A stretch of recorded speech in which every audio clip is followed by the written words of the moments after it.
January 6, 1982. A brutal snowstorm rages in the Colorado Rockies.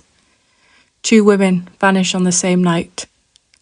One is later found face down in the snow, a plastic zip tie around her wrist.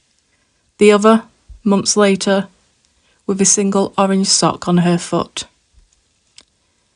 40 years would pass before the storm's strangest clue, a mysterious mountain rescue, would expose the man who killed them both. This is the story of the Breckenridge murders.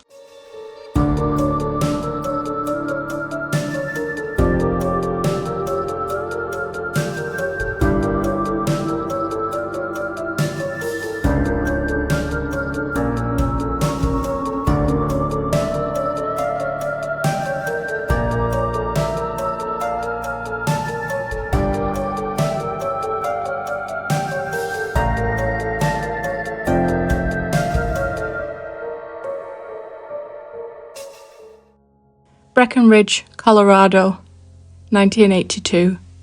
A picture-perfect ski town nestled in the Rocky Mountains. The streets are buzzing with visitors. Locals are used to the cold, but this winter, it's different. Bitter. Dangerous. On the evening of January 6, 29-year-old 𝖒𝖊𝖉𝖎𝖆 leaves a bar around 7:50 p.m. after meeting friends for drinks. She plans to hitchhike home, a common practice in the small ski town. An hour later, and 6 miles away, 21-year-old 𝖒𝖊𝖉𝖎𝖆 is last seen leaving the pharmacy where she works. She's wearing distinctive clothing, a brown ski parka, gloves, and a pair of orange socks. By morning, both women are missing.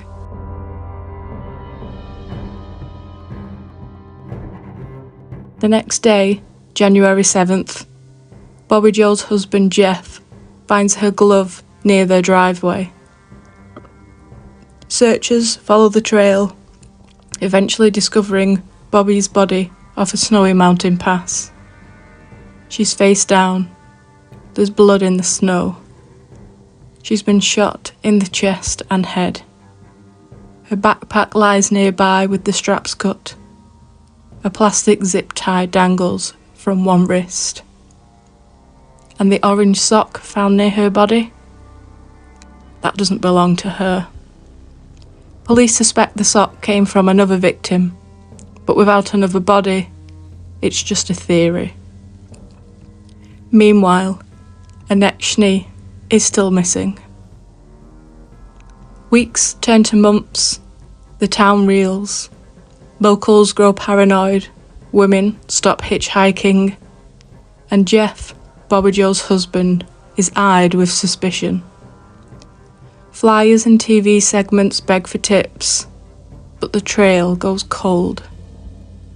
It's not until July 3rd, 6 months later, that a boy fishing on a remote creek discovers 𝖒𝖊𝖉𝖎𝑆 body. She's partially submerged, still wearing her ski parka.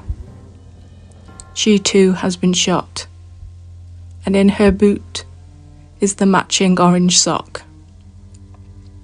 Police now believe the same killer is responsible, but there are no witnesses, no fingerprints, no suspects. Just a sickening coincidence.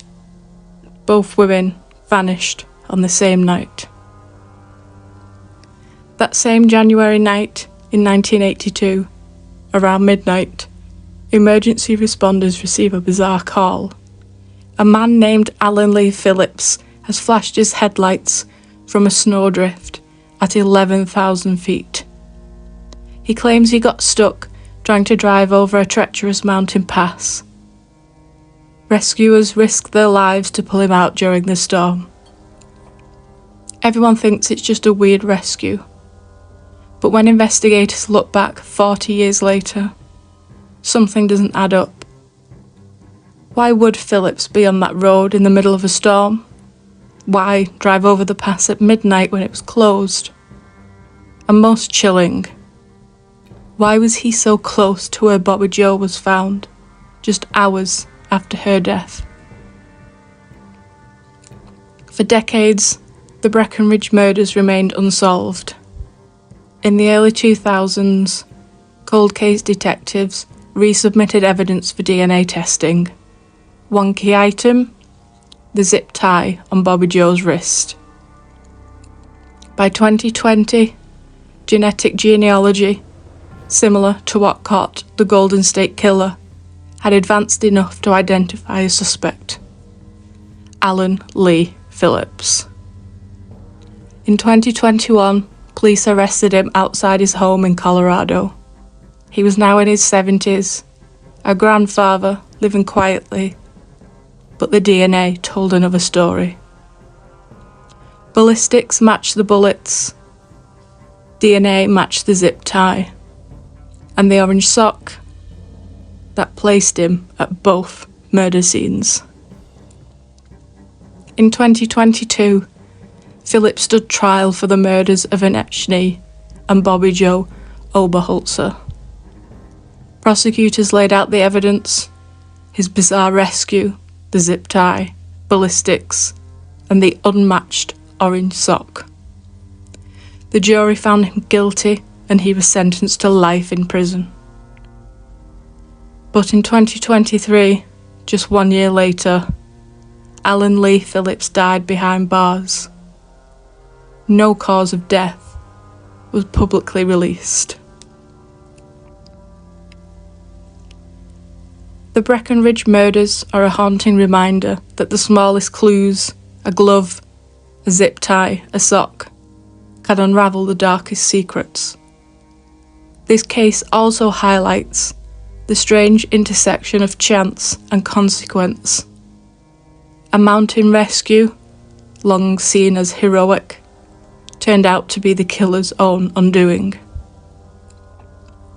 Today, cold case units across the US continue to revisit forgotten evidence, hoping that science and time will catch more like Phillips. If you enjoyed this true crime story, don't forget to like and subscribe and let us know what you think in the comments.